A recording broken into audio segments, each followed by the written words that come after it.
1987 کی وہ سرد رات تھی جب میں نے وہ اسٹرینج آبجیکٹ پہلی مرتبہ آسمان میں دیکھا تھا۔ میرے علاوہ اور بھی لوگوں نے اسے دیکھا تھا۔ اس کا آسمان میں عجیب طرح گردش کرنا اور چینوک ہیلی کاپٹرز کا اس کو چیز کرنا، لیکن کوئی خاص ثبوت نہ ہونے کی وجہ سے وہ معاملہ تھم گیا،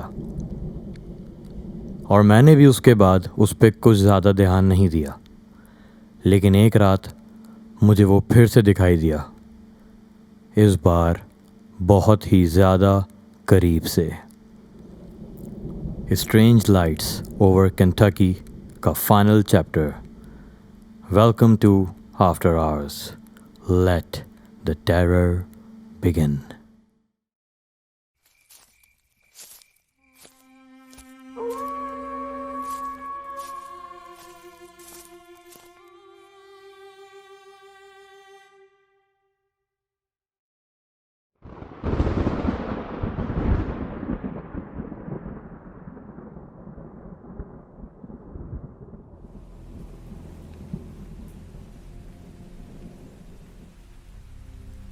میں نے اپنی زندگی میں جتنی عجیب و غریب چیزیں دیکھی ہیں، خاص کر کے جب میں US آرمی میں تھا، مجھے یہ یاد کر کے سکون بھی ملتا ہے کہ میں اس وقت اکیلا نہیں تھا۔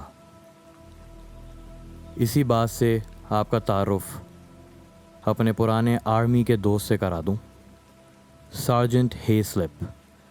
ہیسلپ مجھ سے درجے میں بڑا تھا اور ویتنام وار میں بھی حصہ لے چکا تھا۔ ویتنام سے واپس آ کر اس نے آرمی چھوڑ دی تھی، کچھ وقت کے لیے ہی صحیح۔ اب وہ ملٹری پولیس میں انلسٹ ہو چکا تھا۔ ایک ریڈیو آپریٹر کے طور پہ میں فورٹ کیمبل آیا تھا اور ری اسائن ہو کر ملٹری پولیس کا حصہ بن چکا تھا۔ مجھے ٹرین کرنے کے لیے سارجنٹ ہیسلپ کے حوالے کر دیا گیا۔ نائٹ پیٹرولنگ کے دوران ہیسلپ نے مجھے ویتنام میں پیش آنے والے کئی واقعات سنائے، ہنسانے والے بھی، رلانے والے بھی، پریشان کر دینے والے بھی، اور کچھ سمجھ سے بالاتر واقعات بھی۔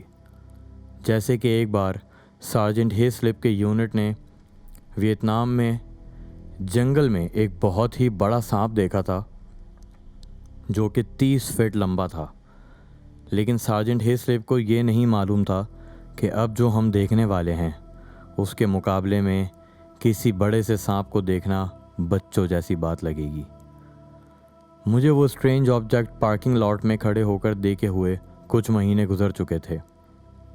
میں گاڑی چلا رہا تھا اور ہم دونوں رات کے اندھیرے میں آرمی بیس کے ریزیڈنشل ایریا کی جانب بڑھ رہے تھے۔ باتیں کرتے کرتے اچانک سے سارجنٹ ہیسلپ نے مجھے بڑی ہی گھبرائی ہوئی آواز میں گاڑی روکنے کو کہا۔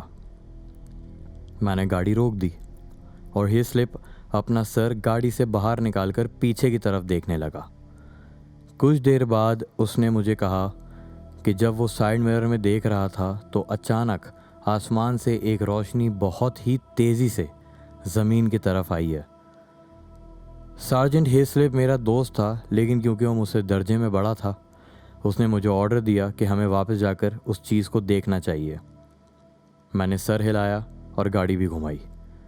جس جانب ہم پہلے جا رہے تھے وہاں ہمیں آرمی بیس کی لائٹس نظر آ رہی تھی، لیکن اس سے پہلے پورے روڈ پہ صرف سناٹا تھا اور آس پاس جنگل اور ہو کا عالم۔ لیکن اس ہو کے عالم میں اب دور ایک روشنی زمین سے بس ذرا سی اوپر صاف دکھائی دے رہی تھی۔ ہیسلپ کا ارادہ تھا کہ وہ ریڈیو پہ باقی یونٹ کو اطلاع کرے اس روشنی کے بارے میں، لیکن اسے سمجھ نہیں آ رہا تھا کہ میں کیا بتاؤں گا۔ میں نے ہیسلپ کو مشورہ دیا کہ ہمیں پہلے قریب جا کر دیکھنا چاہیے کہ یہ آخر چیز کیا ہے۔ ہیسلپ نے میری بات مان لی اور ہم اس چیز کی طرف بڑھنے لگے۔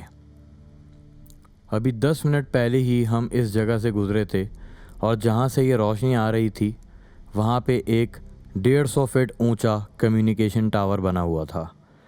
یہ چیز ٹھیک اس کے اوپر آ کر ٹھہری ہوئی تھی، اور جتنی روشنی اس میں سے آ رہی تھی صاف پتہ چل رہا تھا کہ یہ کوئی چھوٹی موٹی چیز نہیں ہے، سائز میں بہت زیادہ بڑی ہے۔